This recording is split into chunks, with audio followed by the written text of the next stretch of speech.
Every time we buy anything, we are making a directional choice what to use our money for. I've been asked how to purchase a car. That is, what's the cheapest way? Whether I pay cash or I take a loan, a lease. The answer is, years ago, cash was king. That is, you could go to a dealer, you could say, I've got the cash right here, what's the best price you can give me? Today, that's not really the best way to do things. Why? Because the dealer actually makes more money with you financing the car. So let me change the way I've stated that. The best thing for the dealer is for you to finance the purchase. Might or might not be the best thing for you. Now, before we get into that, I recently purchased an electric vehicle, an EV, and I had no intention of paying cash for the car. In fact, I have no intention of taking ownership of the car. So a lease, for me, was the best and is the best deal. Why? Because I think the technology is racing ahead. And in 3 years when the lease is up, I'm not so sure that that vehicle will be worth comparison to a new EV at that point, or anything I wish to buy to replace it. So a lease, leaving the risk for depreciation of that thing on the shoulders of the company that leased it to me, I'm fine with that. Clearly they're fine with it too. I'm good. As far as the nuance of buying a car, does the dealer make a lot of money on add-ons? An additional warranty, what used to be undercoating of the car, or some sort of a paint protection, some sort of bumpers or strips on the side of the car. All that's good, but all that's a big profit maker for the dealer. Is that a bad thing? I don't begrudge the dealer a profit as long as it's a reasonable profit. It's a capitalist society we live in. We have to allow these companies to continue to exist. If it's exorbitant, of course, we don't think that's so good. But a profit here and there, that's all right. But now let's really approach this question on a bigger scale. There's an overarching theme to all of these things.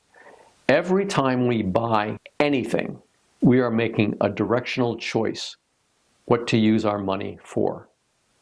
That is, if I'm going to buy a shirt, well, if I didn't buy a shirt, what would I buy instead, if anything? Would I leave the money invested? Would I put it into an investment? Would I buy a pair of pants? Would I buy a pair of shoes? Would I buy paint for the house? Anything, there's always a comparison and or an option that I'm taking. It's this or that. In the case of a big ticket item, like a car, a house, I'm making a real decision. That is, do I spend what I've been saving? Do I disturb my investments in order to purchase this? Is it out of cash flow or I take a loan? What am I doing? And is it a choice that I'm willing to live with? Is it a good idea? What I want to address is this idea that if I'm buying a car, I don't want to buy it unless I don't go into debt. That is, I use what's called the sawtooth approach to personal finance. What is that? Well, imagine a saw with the teeth of the blade pointing up. And I save and I spend. I save and I spend. I save and I spend. And what am I doing every time I spend? I'm taking money out of my savings. I'm taking money out of whatever else it's doing for me, thereby decreasing, negating. Is it a good thing? A bad thing? I get rid of debt or avoid debt, and for many people, I should say, that's not such a bad thing. Avoiding debt, not necessarily a bad thing. But now let's consider an alternative.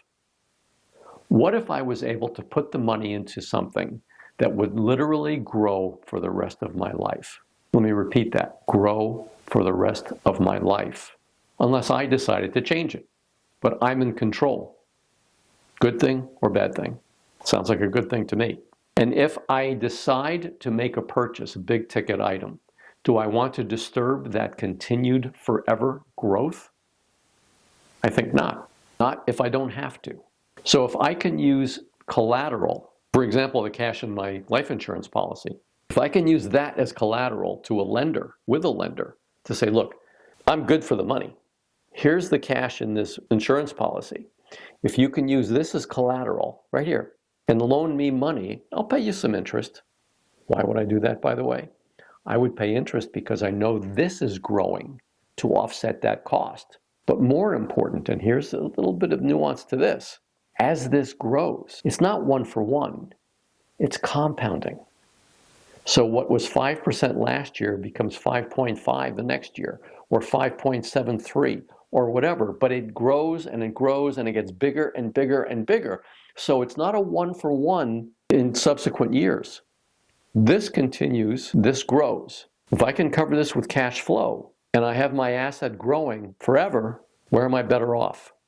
I can take whatever's here anytime I want to pay this off if I have to. But to watch this grow and be there for me in the future when I need it and bigger, that's a big plus. So the idea is, don't let a big ticket item race what you've been putting together. Put together something more meaningful. Use it as collateral if and when it's appropriate. I'm not saying one size fits all. But if you can put together a game plan where your growth literally continues until the day you die, all the while using other people's money on occasion, yeah, with an interest expense, but the growth will offset that. If not immediately, certainly eventually. Make sense? I don't look at the stock market as a guaranteed way to become wealthy. Possible? Certainly. A lot of people have done it. Many people have lost money in the stock market. But if I can find myself a vehicle, an investment instrument, a savings instrument, a savings vehicle, something that I am confident will grow, maybe I put myself in a better position or in a good position. So one of the things we use, maybe the premier item we use, is what's called participating non-direct recognition whole life insurance from a mutual company. That is not the same as universal life insurance or universal, some variation.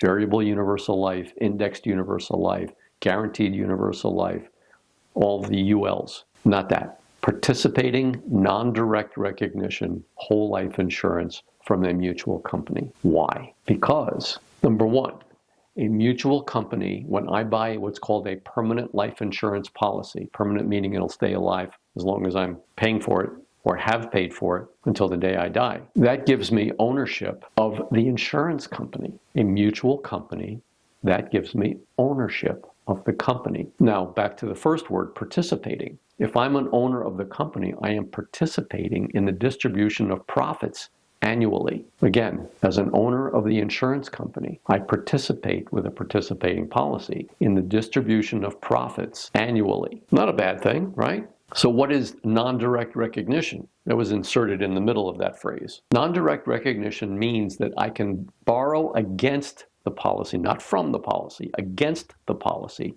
using that policy as collateral, the cash in it actually. And when the dividend and or distribution of profits comes around at year end, the company will not decrease what would otherwise be my payment to me because of that loan outstanding. Non-direct recognition. Direct recognition is where the insurance company recognizes that there's a loan and does something against your dividend or profit accordingly. Non-direct recognition means it doesn't care. You get the full payment. It's a big deal. So in substance, we can take our money, invest it for life, have it perform actually more than one function, put it into this permanent policy, become an owner of an insurance company in a regulated industry as a regulated company within that industry. Look at the certainty, with it as much as we can muster up, of payments every year because of the history of being successful in all turmoil, world wars and so on. But the idea of having a growth instrument that gives me that substance, that certainty for life, and borrow against it so that I can maintain my growth forever, as long as I'm alive. That's a big plus. So going back to buying a car, big ticket item, would I buy a car with cash if the choice would provide a way to grow my money consistently and with compounding instead of spending it on a car? Car's a depreciating asset. Cash growth with compounding is a plus. I see putting money into these vehicles, into this instrument with continued and certain growth, as certain as we can be. It's on the creditworthiness of the insurance company. But the idea is always grow the cash. Put the money to work before you use it. Meaning, put the money to work, watch it grow, get comfortable with that, and then use that as collateral to use someone else's money, pay it off, watch your money grow.